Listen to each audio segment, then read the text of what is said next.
And here we are with another episode of All Things Conflict with me, your host, Maria Arpa. And before we get into it, I'm excited to tell you about my flagship dialogue roadmap training. So if you see yourself as someone that would like to master the art of communication and dialogue and help people through difficult conversations and conflicts and all the areas in life where talking gets sticky, then you might be interested. It's 20 days of intensive training supported over the course of a year with a small selected group of people from all walks of life. And if you think this might be for you, I'm just at the beginning of thinking about the 2027 cohort. So you can contact me at mariaarpa.com. And in today's episode of All Things Conflict, I am absolutely delighted to welcome Paul Hamilton, who's a principal lecturer in criminology at Nottingham Trent University. He has taken a lot of time to consider and reflect on what happens to people once they fall into the criminal justice system. And I think his insights are exceptional. So let's begin.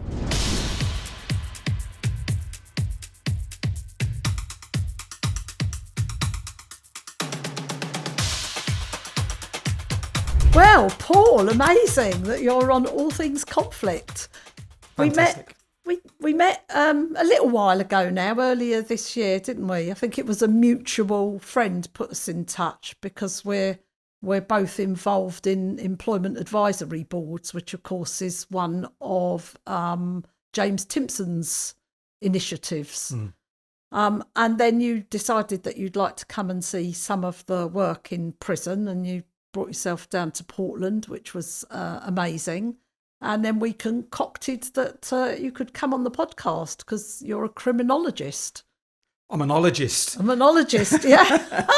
Oh, that's an old whatever advert, that means, yes. He got an ology. I've got an ology, yeah. So maybe you could talk a little bit about that and your work and, sort of so that our listeners can identify you. Fantastic. Well, first of all, thank you for the invite. My absolute pleasure. And just before I start and introduce myself, I have to say I was blown away by the work you do down in Portland. It was really, really eye-opening. And as an ologist, lots I learnt from that. So yes, I'm Paul Hamilton. I'm a principal lecturer at Nottingham Trent University. About 15 years now. Wow. So I've got my own life sentence there. And I love my work. My work initially wasn't around prisons and criminal justice. It was actually about street level sex work. But I transitioned over. And I think what I've learned in that 15 years is that we've got a hell of a lot of work to do if we're going to change these as institutions of containment, this warehousing to institutions where something more positive can take place. So 15 years, I teach, I research, and really looking forward to see where the conversation goes. Amazing. Well, I love, you've opened up with things need to change and we've got a lot of work to do to change it. And, you're influencing a great number of students coming through. So I'm guessing that there's a place there where you can inspire the future people and the future leaders in these institutions. Yeah, I think that's part of the challenge that we have, Maria, to be honest, is that I think whatever we do in the space of prisons and probation and criminal justice, whatever we do in that space, I think the battle we have is that conversation we have at the societal level. And I think with all sort of social change or how we're changing any narratives, that takes time. And without sounding too grandiose, I do think I've got a role to play in changing some of those narratives. because our students go and work in the prison service. They're the leaders of the future. So actually, if we can't change that conversation there, then that ripple effect is never going to materialise. So I think it's really, really important that I mean, you said the word inspire. I'd like to think that we inspire our students, and absolutely to change that conversation, because without that conversation, we're always going to be, I think, in those knee-jerk reactions. It's such an important point, and even beyond your students, how we talk about this in the public domain influences what the public thinks and what they believe they want. And that either inspires or scares politicians into the kinds of laws and decisions that they make and the policies that they make, because of course, they're always looking to be voted in, and they're also always looking to not be slammed in the tabloids for being too soft or whatever. So these are, you're right. I mean, I wasn't imagining we'd start here, but I think it's important to start here. I think it is, and I think criminal justice is an easy target, and I think we are weighed down by some of those political decisions, certainly from the last 15, 20 years. And that weight is actually bearing quite a lot of damage in terms of what's happening. I think one of the biggest myths that we have is that we can use punishment to make individuals better citizens. It just doesn't work. It's a nonsense. It's preposterous. At best, it's a sticking plaster. Mm-hmm. You might enforce some short-term compliance. Okay, fine. But once that disappears, we're back to square one. It's absolutely preposterous. I absolutely agree with you. So I think this idea that we can build our way out of this, or that we can punish our way out of this, seems nonsensical. And actually, it's just counter to what the academic evidence says about what works and who it works for and in what circumstances. We completely miss the point of what's going on. And I think it's important, if we're going to start here and say, actually, let's change the narrative at a societal level, because that is a matter of education, right? And it's a matter of going beyond the tabloid newspapers. I think it's really important that when you say and I say that the idea of punishment is it's crazy, it doesn't work, we're not saying we don't want accountability. No. And it's about that distinction. See, I have this line that I've always used, which is, I want to live in a world where every single person can take responsibility for everything they say and everything they do. And some people are just going to need more support than others to be able to do that. But that's where I want to get to. I agree. And actually, I think that one of the things we've lost in our criminal justice system is that sense of mutual accountability. And I think in a way that's what you're talking to there. Is I think there's been a tendency for the accountability piece just to be in one camp or the other. And actually, that's not how it is. So yes, those that are in the system have to take some accountability, their actions, for their transitions, whatever it might be. But the state and the system has got that accountability to create the environment that's conducive for that to happen. And I think that's the accountability piece that we've missed. And I think, just going back to our original point, I mean, it's a curious institution, prison. It's visible and yet invisible. And I think part of the problem is that invisibility. How do we fill that void?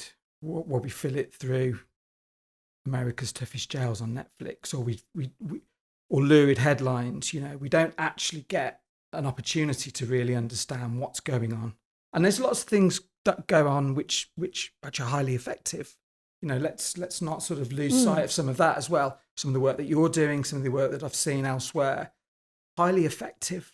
But the problem is we get caught in these punitive narratives, which tend to be really unhelpful for those things that are flourishing to flourish even more. Yeah, and again, I'm not saying that we should get rid of prisons.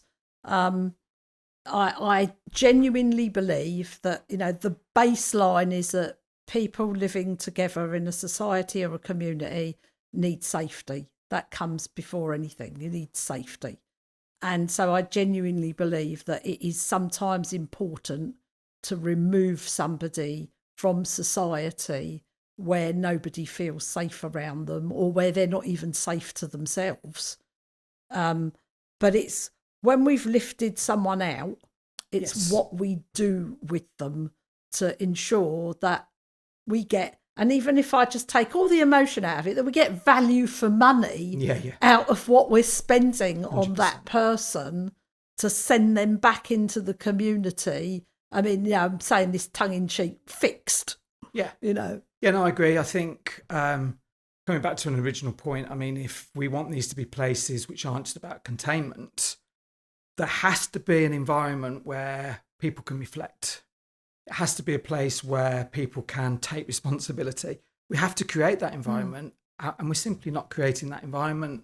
I think that's a travesty. Like you, I'm not an abolitionist.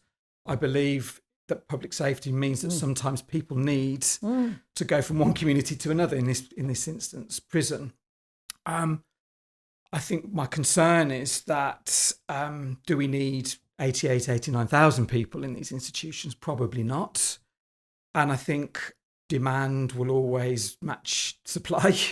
So, we can keep building prisons and keep building prisons, but I'd say, are we asking the right questions? I was thinking about this driving in. On my drive to work, there's a bit of motorway which used to be 3 lanes. It was getting very clogged up. So they built a 4th lane. Is it any less clogged? Yeah, it's still clogged up. It's still clogged up. And I think that will be the case with prisons. We can keep building prisons, but I think we've sort of got the telescope the wrong way round. We're not asking the right questions. And so that these institutions that we have can do the things that we want them to do, rather than things that we hope they'll do, and that we'll punish our way out of it. And I think the problem is that the media narrative is very strong, undoubtedly, and what comes with that is, I guess, sort of we, the public, overestimate punishment and underestimate change and rehabilitation. I mean, I know that, with the work that I do, and I will work with in a prison, a small group who are then going to be of service and create a peer-led project. And the guys that I work with who committed a variety of crimes, from taking someone's life through to crimes against children, robbery, addictions, all the whole spectrum.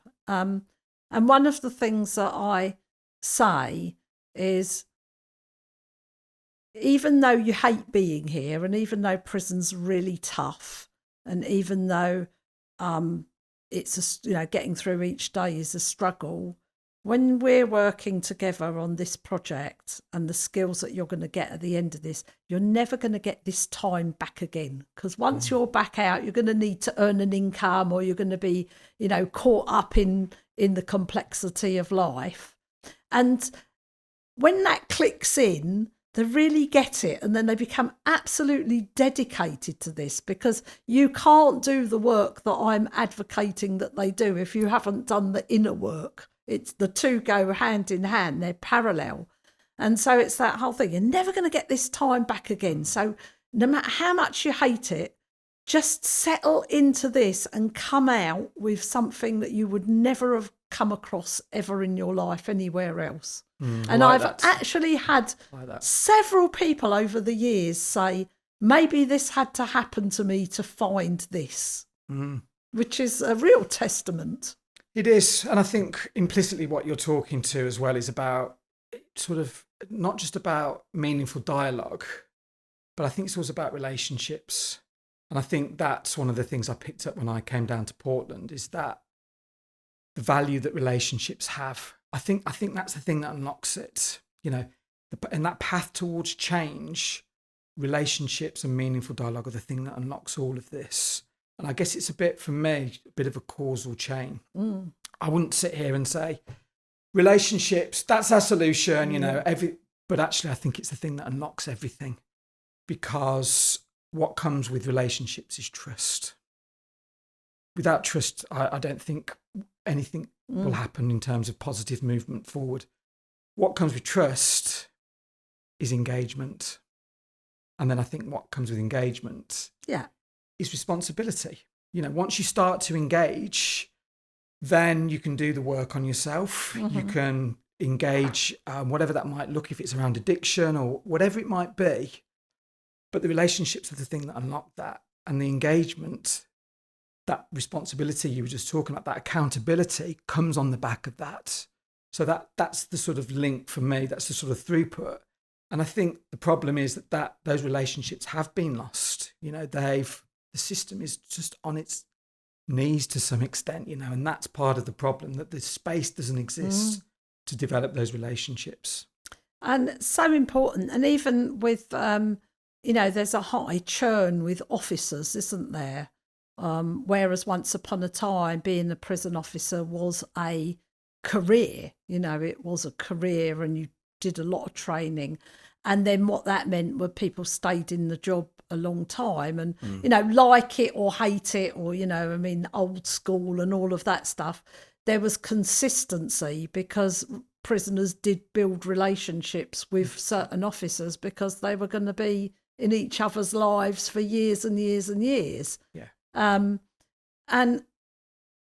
what happens then, you know, what I think you're speaking to is that creates participation and contribution and that whole cycle of familiarity and some kind of space where you kind of have some certainty of where you are and how people regard you and what you can do about it, and you get a little bit of agency in how you can live up to the changes that you want to make. And let's be clear, you know, most people go to prison. You know, we've just done an interview around Jeremy Bamber and his Innocence campaign. But, you know, most people turn up in prison, they did the crime, they're going to do the time, they don't want any trouble. The environment itself might create trouble or problems, and they just want to get out as quickly as possible and hopefully leave a bit better than when they come in. That's really most people's aspiration, isn't it? Yeah, 100%. And the system is not well enough resourced to let people come out a bit better off than when they went in. I think that's part of the problem. Well, I just think, coming back to one of your previous questions around our students at Nottingham Trent, I think rarely, and this is sad for me, but rarely do our students say, I want to work in prison. They don't aspire to that. Other bits of the criminal justice system, absolutely. But rarely do they say that. I was speaking to a Norwegian colleague a few months back, and we were talking about working in prisons. And I said, you know, if you say to somebody in Norwegian society, you're a prison officer, what sort of reaction do you get? Oh, that's good. Yeah. You know, that's it's on a level of being a GP or other professions. You know, it's a very valued job because Norwegian society values the role and they understand the importance of the role. I don't think that we're at that stage yet. And so recruitment, and I think moreover retention is a real problem. And that's so important, you know, for that relationship building, that continuity, that consistency, which has just been stripped out to some extent. And it's hugely problematic. And also, I think the other thing that, and I sort of feel like I might be moving sideways now, but, you know, you spoke about relationship and dialogue. And my thing is, well, how do we get the relationship and dialogue out in the community before we even get as far as crime and prison? And there's something about bringing justice back to community and making it more local. Yeah, I agree. I think we've been disconnected from justice. It's something we farm out to the state, you know, and then we get really cross with the state when it's not working and the institutions that we've set up aren't doing what they want them to do. And then we get in this sort of weird arms race of, well, it must be because they're too soft, and all the language we have around TVs and PlayStations and, you know, the usual stuff that we hear in that sort of discourse. So yeah, I think that conversation is one where it sort of, we need to backtrack a little bit from that and understand that in a different way, 100%. Because we talk about democracy. We don't live in any kind of democracy, really, because a democracy isn't just go and vote when a card drops through your door and a date's given. Yeah. Democracy is, everybody joining in with whatever needs doing, so that for me, and this might all sound very idealistic, I wouldn't have politicians, I'd have technicians that, and what's fascinating for me is we actually have now the technology to do everything locally and join it up nationally. Yeah. And we're not doing it. I really feel that we could be sitting in community, talking about the problems at a local level, joining that up across the country to see if there are trends, like county lines, drugs and all of that stuff, and saying, we can see there's a trend here that needs to be addressed. Yeah. And instead we've got Facebook pages with people just moaning and complaining, rightly so, because their lives are being affected by local crime, but with no powers to say, well, let's sit in community, let's talk to the people that are doing this stuff, let's pool resources, let's ask our local authority and say we want to do it this way. But instead it's like you're either on benefits or you're at work, stay in your lane, and as you say, and we've farmed it all out to the state, who even with all the money in the world are not going to be able to do this. It's not a money problem. No, I completely agree with you. And I think if you look globally at places where justice is still more local, it's far more effective. And not only that, it's more restorative. And I think that's the bit that we often miss. Yeah. We don't have a system which is restorative. And I don't mean that in a narrow sense of restorative justice. Yeah. I mean that in its broadest sense. Yeah. About how do we restore something? Because crime causes an imbalance. Yeah. We need to restore that.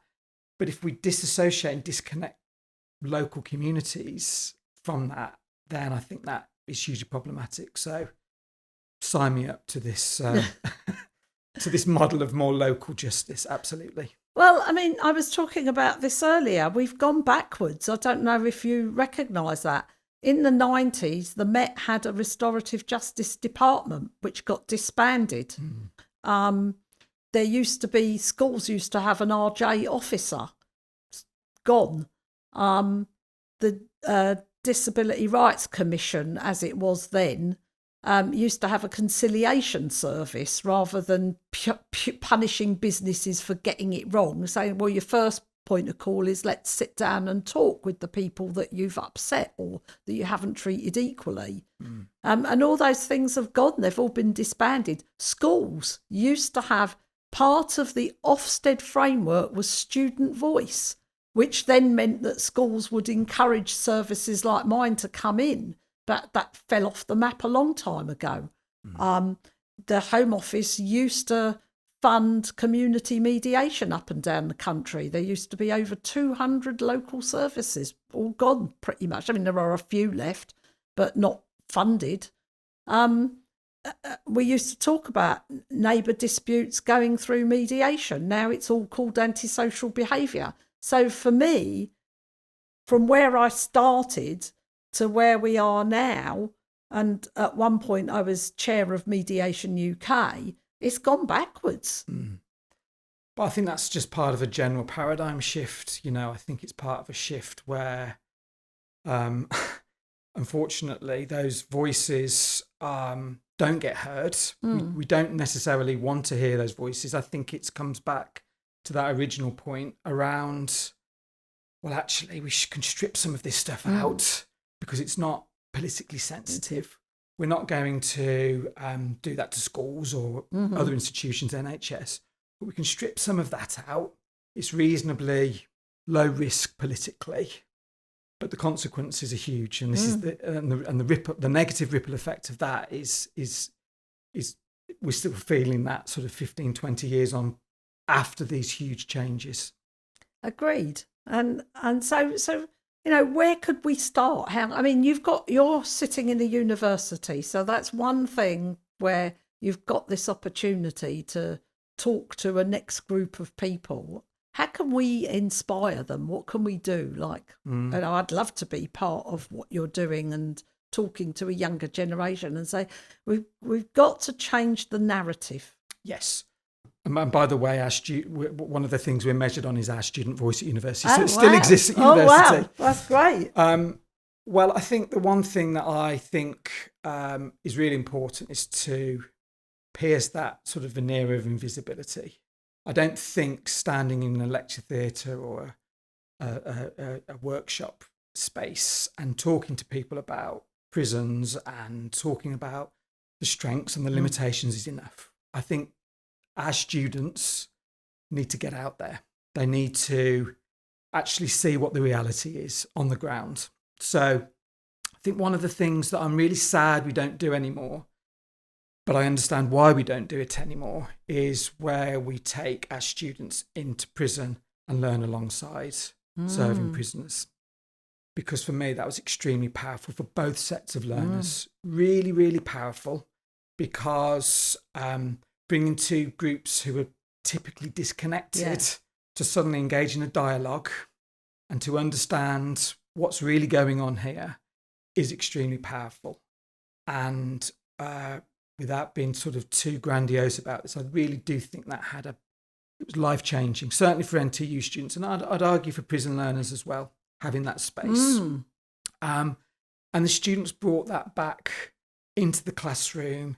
I saw the energy that comes with that. And actually, that's how these things start to actually grow and develop. And so I think that exposure and sort of piercing that veneer of invisibility is really, really important. And I think our students can't talk about prisons unless they've been in a prison. And so you said they were learning, but presumably they do have opportunities to go into prisons and to actually see it for real. Yeah, yes, they do. But I think what I always try and avoid is that sort of zoo-like experience. You know, it really turns me off. I hate that. I think the experience I was just talking about felt far more authentic. Authentic, You know, because it was over 10 weeks, 4 to 5 hours on a Wednesday afternoon. And I think, you know, in the early days of that program, you get a bit of like, what are these people going to be like? You know, are they going to be monsters? Are they going to be these people that I'm led to? And actually, you go into this space and you realise that they've got the same hopes and fears that you've got. It just deconstructs in a way which is really, really helpful. And I think, you know, I'm absolute advocate of that. Yeah, I'm just thinking, you know, one thing that it would be really great to happen. I mean, I've done these things in my community. Now the work's more concentrated in the prisons, you know, for reasons of resources and funding and all the rest of it. But imagine having some ordinary citizens who've never really, you know, been involved in the criminal justice system, and some students, you know, next generation, and family members of prisoners or whatever, and prisoners, you know, sitting in circle, just to do nothing but humanise. 100%. I think that's a great idea, and I think we don't do enough of that. And if I think about other institutions, if I think about, I don't know, our health service, or if I think about our education system, would we accept what we accept in prisons in terms of, and I'm using this in rabbit ears, failure? Yeah. Would there be more public outcry? Well, absolutely there would. Yeah. And I think, so I think what you've just described would be massively helpful, you know. And I think is it the Met who go on they go on the radio every month, talk about what's happening. There's a sense of being a bit more connected to the community in a way that our prisons are just massively disconnected. So I think that sort of talking circle environment would be really helpful, because I think that's how you get that ripple effect. And I know when our students have been engaged in this work, you know, they've gone back to their families, argued with their parents or their guardians and said, no, this isn't how it is. And it's you start to see that sort of shift. I mean, we're nowhere near where we need to be, but small steps and all that. Yeah, so I suppose that's really where I sit, is small community dialogue, including, you know, people in prison and those that are affected, as well as just local community, to kind of really understand that, we don't execute people in this country, so you can't just throw them away and lock them up and throw away the key, because we're not just going. People are actually, the majority are coming back into society. Yeah, absolutely. And I think that sort of agenda of rehumanisation, it's really difficult, isn't it? I guess if I was sort of labelling myself, I'd label myself as maybe progressive, or people might label me as liberal. Throw all these things at me, that's fine. Crime and justice is inherently emotional. We know it is, there's a visceral response to it.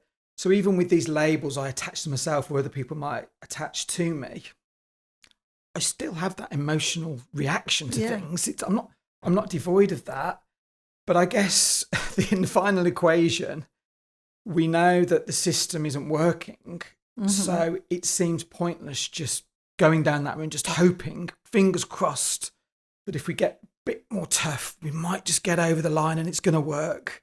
It's just a complete misnomer, isn't it? Well, we've been using a prison system for like 5,000 years or something, haven't we? So if people were going to learn their lesson, our prisons should be empty by now, shouldn't they? Yeah. We've been locking people up and telling them how terrible they are for a long, long time. And, people would have passed that on to their children if it worked. Yeah, 100%. And it's ultimately, it doesn't work. So it doesn't work in the punitive model. So let's try something different. But maybe there's some kind of innate dark side to us as humans that get some kind of pleasure out of picking somebody and saying, let's humiliate, let's denigrate, let's reduce that person. Maybe there's something dark in society that needs to be talked about. Yeah, I mean, I think othering is something which has happened it happens in all spheres. It can happen in the conversation we're having about migration and immigration. It can happen in the context of penal systems. It can happen in all kinds of forms. But ultimately, othering is just a path that we don't want to go down. It leads to nowhere but misery for everybody. So I think really we've got a duty to sort of create systems which not only de-other but rehumanize, despite whatever our emotional response might be to that. You can hold that, but ultimately the change isn't going to happen through dehumanization or othering. It never has, and it never will. No, it won't. It's a short-term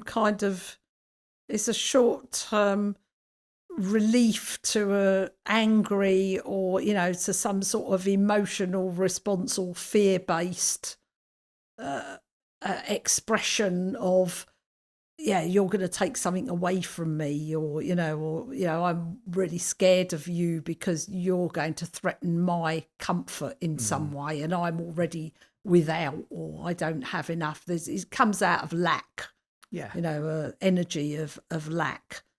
And I think, I'm sorry to talk across you, but I think that's sort of, I think, I suspect it is part of the human condition. Social identity theory tells us this, that we create in-groups and out-groups, particularly if things aren't going well. Well, actually, it might not be going well for me, but at least I'm not that group there. So, I think it's part of that conditioning around how we create those out-groups and what we do with them. Yeah, and I think it's ultimately this sort of lack of resourcing, and I think atomized communities. I think communities have become very fragmented. Not all communities, but a lot of communities, and I think that's just part of that wider sort of sociological piece, if you like, around atomization. And I think criminal justice sort of got caught up in it, and there's a lot of finger pointing, isn't there? And I think finger pointing at people that have committed offences, but there's not too much finger pointing back at us and understanding how we've got to this position. How did we get here? I don't think we're very good at answering that question. Yeah, I mean, I've got some ideas about that. I understand, I'm no historian here or anything, but my understanding is that, once upon a time, indigenous people were just part of an ecosystem and found their own little sort of tribal ways. And I know that there are lots of indigenous cultures where there's no such thing as punishment, that people were just stewards. That's how, stewards, and there was no such thing as ownership. And then we went from hunter-gatherers to farmers, and that seems to be one cause of some of the problems, because if you're farming, you're creating surplus and you're, owning a piece of land, and now there's something to defend.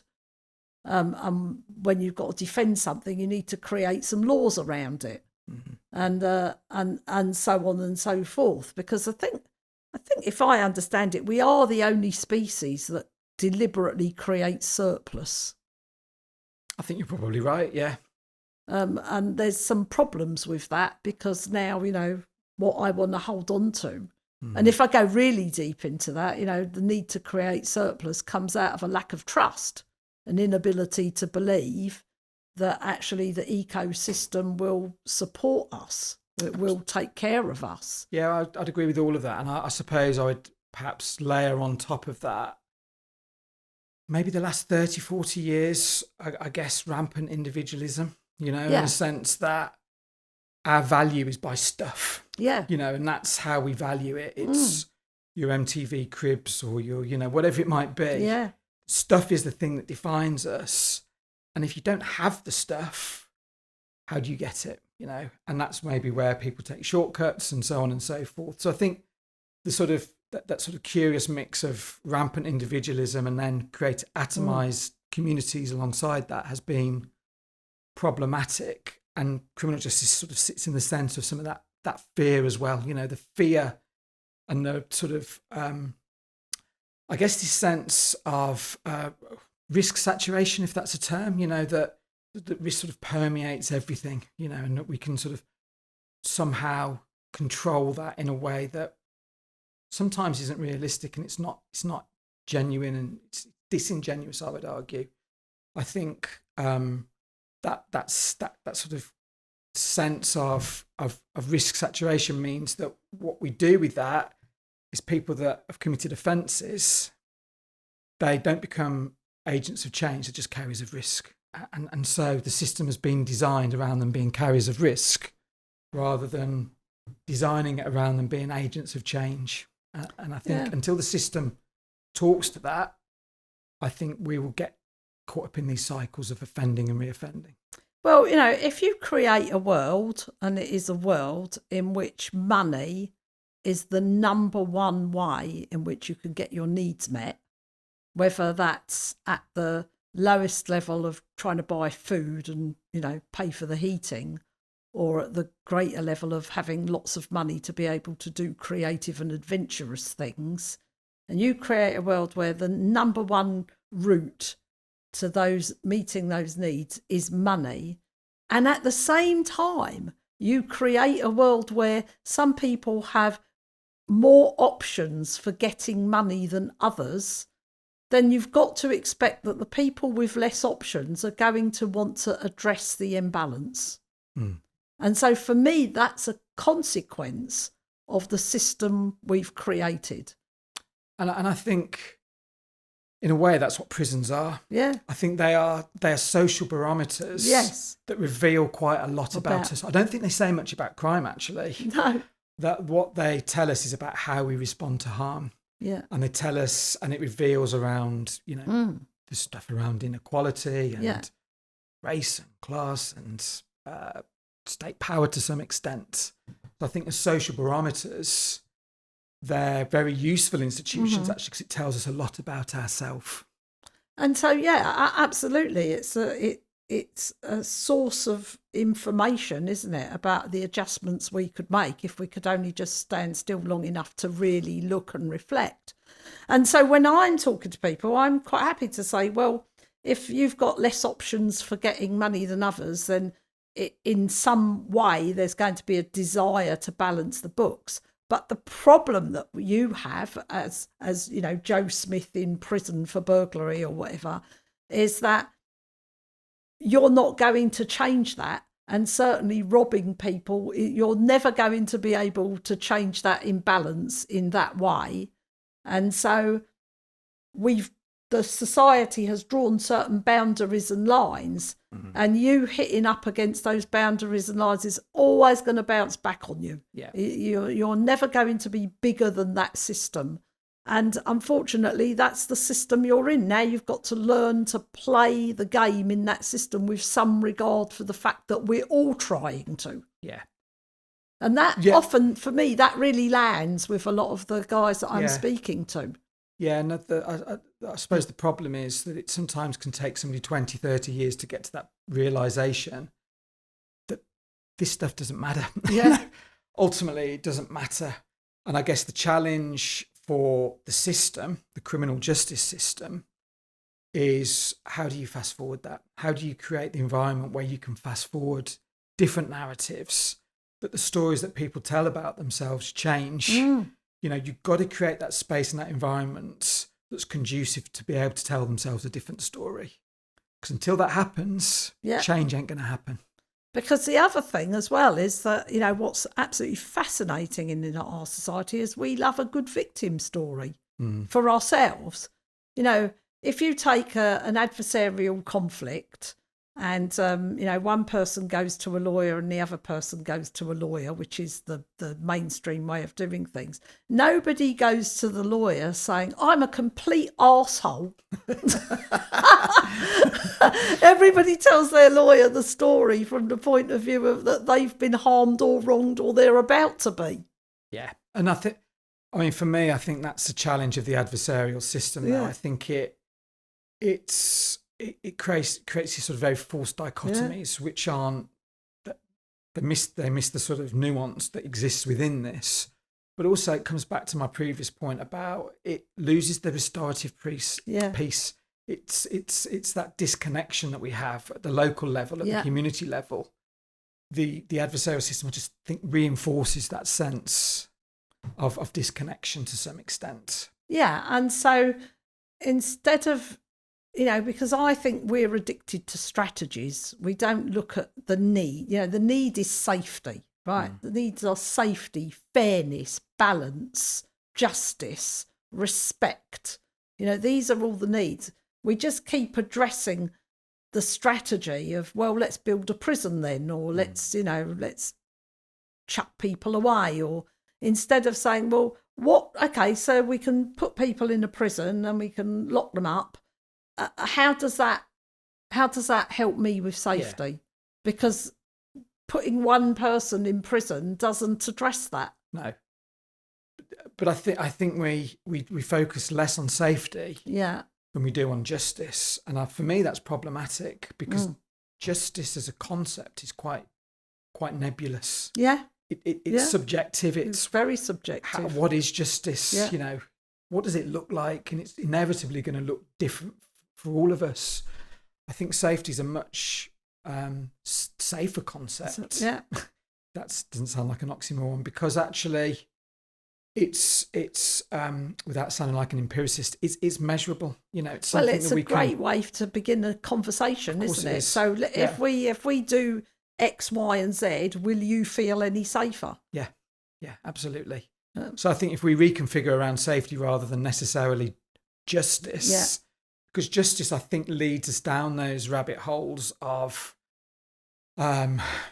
maybe excessive sentences or the sort of punitive framework, because it fuels the appetite. Yeah.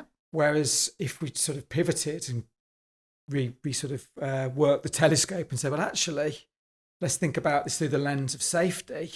What will work to make all of us safer? Yeah. What do we know? What does the evidence tell us? Yeah. And let's have whatever emotions you want, but let's just be laser focused on that. Well, we might get to a point where everyone feels a little bit happier about it all. Well, you can, through dialogue, which, you know, you've proved and I've proved over and over again, is when people sit together and they look for a resolution or a solution or some kind of response to what's happened, there isn't a one size fits all answer.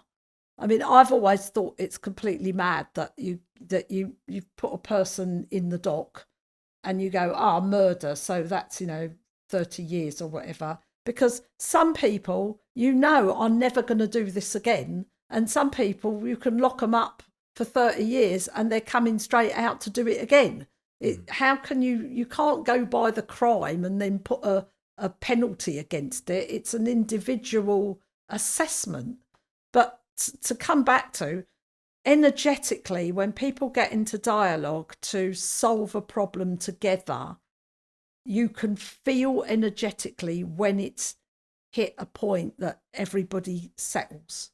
There's an energetic sense that you cannot get through hierarchical processes of just, let's sit here as humans. First of all, let's find our humanity, and then let's work to make sure that something shifts or transforms in our collective kind of focusing. And you just know when it's there. Yeah, and I mean, I have to say, I felt it when I came to visit you down at Portland. I felt that. I sometimes feel it in the classroom. Yeah, I'd sort of, you just get that sense, and it's you can't pin it down, but it's feeling. This is going to sound, I think, a little bit glib, but I'm going to say it anyway. I think it's that sense of we-ness that sometimes is missing. Always missing, yeah. And that it's lovely because you sort of move from that us versus them, that very sort of adversarial, confrontational way of being, to something which is a we-ness. Is incredibly powerful, and I think that's the trick, is to create that environment. And it's not a process, it's not or just a program. You can just say, do this program. It's much wider than that and much broader than that. Yeah, amazing. So what would you do next? Like, if you had a free reign and you could start to pull the edges of some of the mess that we have created in society, where would you begin? In society, and wherever, anywhere. Where would you, if you were given some resources and allowed to be as creative as you could be? So I think a lot of the challenge is around sequencing. So the first thing for me is about getting some stability in the system. And ideas are great, and we can go with ideas, but there needs to be some resourcing of this. We need to backfill some of that. So I think just getting a system up to an even keel, whether that be around recruitment and some of the initiatives, I think is a first point. So short term, absolutely, that stability needs to be there, so we can start to build that relationships. We have that bandwidth to create that trust, for the trust to create the engagement to create the hope, and the skills and the human capital and all that stuff that we know leads to change. So I think until we get to that point, everything else is going to be more challenging. Once we got to that point, I think we need to have a different conversation around, what do we want our prisons to look like? I think, and it might sound a sort of a minor point, but I think size does matter. I think warehousing people in these institutions where there's 2,500 people, for me is actually quite problematic. I think we need to sort of start to decarcerate. Okay, we need to start to think about what punishment looks like, what change looks like. And so I think that might mean that we don't have as many people in prison, which might mean that we can reconfigure the estate in different ways. If this is a utopian vision, that's absolutely where I'd want to go with this. Obviously, broader societal structure sits within this as well. So, that's perhaps another 2-hour podcast. But we have to recognise that the bits that we often get wrong are the transitions. So I think we need to be much better at those transitions into prison in the first place. And I think that first bit into prison is often where we get it wrong. Mm. We don't give people in prison dignity. Mm-hmm. We strip them of their humanity. We don't get to know the person. We sort of say, what are you in for? Yeah. We don't sort of start to say, well, who are you, and why are you here? So I think that sort of transition into prison we often get wrong, and that sets the scene. Very difficult to unravel once that becomes embedded. So that creates its own challenges. So I think that sort of humanity bit and that dignity bit is really important. Alongside that stability, where trust starts to come in and engagement can come with that. But at least that transition through the sentence, but absolutely the transition back into communities, that's often where it falls apart. And just because you're good at prison doesn't mean you're good at the outside. And I think that what always massively surprises me, the point that people in their most need is when they're getting released back into communities. Yeah. And that's often the point where we don't support them at all. Yeah. And it seems absolutely curious. Again, it's really challenging, it's challenging out there for all of us to some extent. And this is a marginalized group who, in that sort of very traditional good versus evil, sitting in the camp, which means that they're traditionally not allowed to do that transition in meaningful ways. So I think we need to say, back to your point about safety, are we real about this? We know what doesn't work. Let's avoid it. So those transitions we need to get much better at. And I think, as it stands, people just fall through the cracks, whether that be, releasing people to no fixed abode, or some of that stuff around mental health not getting picked up back in the community, all the things that we know people can unravel fairly quickly if they're not given that exposure to those things that work. Yeah, just being properly resourced. Yes. Yeah. So yes. But I would say though, what I don't want us to do is to fall into the trap of just saying it's about resourcing. No, but there can be emotional resourcing. Yes. Stuff that doesn't really cost much in the way of money. I mean, the project that I run has very few expenses around it because we're using the prisoners as the resource to pour the learning into them so they can provide an in-house service around conflict in the whole prison. So barring some travel accommodation and, some funding of the charity to support a few salaries, I mean, it's really, really resource light. Yeah. And I think the power of peer mentoring or peer-led initiatives is absolutely huge. So that transition through a sentence, I don't think it will work without that sense of being part of a resilient community. And I think peer mentoring and peer-led initiatives are absolutely sort of central to that. So you go back to, your university and, where do you want to take things with your students and in the university? And what does the course offer to students or people who are interested in the topic? So doing a degree in criminology at Nottingham Trent, it's about knowledge. Of course, it's about giving you those foundational skills. But I think the most thing that I really value most about the degree is its applied nature. So actually it's about taking that knowledge, not just sitting with it in that ivory tower, it stays locked in that classroom. It's about opportunities to go out there and to use that and to make sense of the criminal justice system, of criminology in its widest sphere, and to apply it in ways that are actually meaningful. And so maybe you could give me a couple of examples of, where students have gone out and done something amazing. Yeah. So there's a couple of things which I know that our students have massively valued and have been reasonably life-changing in terms of their conceptualization of their discipline. So we've done a couple of prison-based projects, one of which was working with I won't name the prison because I don't think it's relevant, but working with guys in the prison to understand resettlement needs, to really get to grips with how is this prison preparing you for that transition we've just talked about. And I think if if I'm being brutally honest, our students can go into this process a little bit naive, a little bit not really understanding what the reality is in these institutions, and having this space to engage in this dialogue about, actually, this is why this place can be hopeful despite all of its challenges, and when done well, it's allowing me that transition. It's creating that space for me to actually change that story. You know, it's that sense of reflection. So as students, having that space to be able to do those projects has been fantastic. I think both for the guys in prison, but also for them to take it and to make sense of their learning. You know, this is what it's about. How do they make sense of what it is that they're doing? And then, of course, being able to take that into future policy making.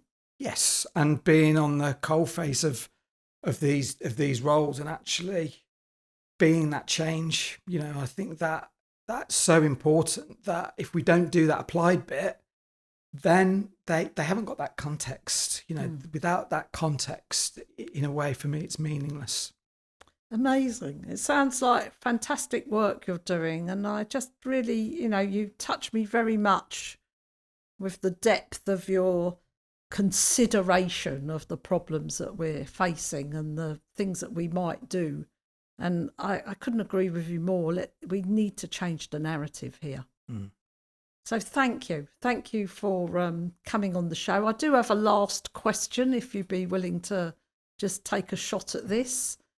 And that is a question I've asked almost every guest in this series, which is, if I were to give you the keys to the Ministry of Justice and you could make one change tomorrow morning instantly, what would it be?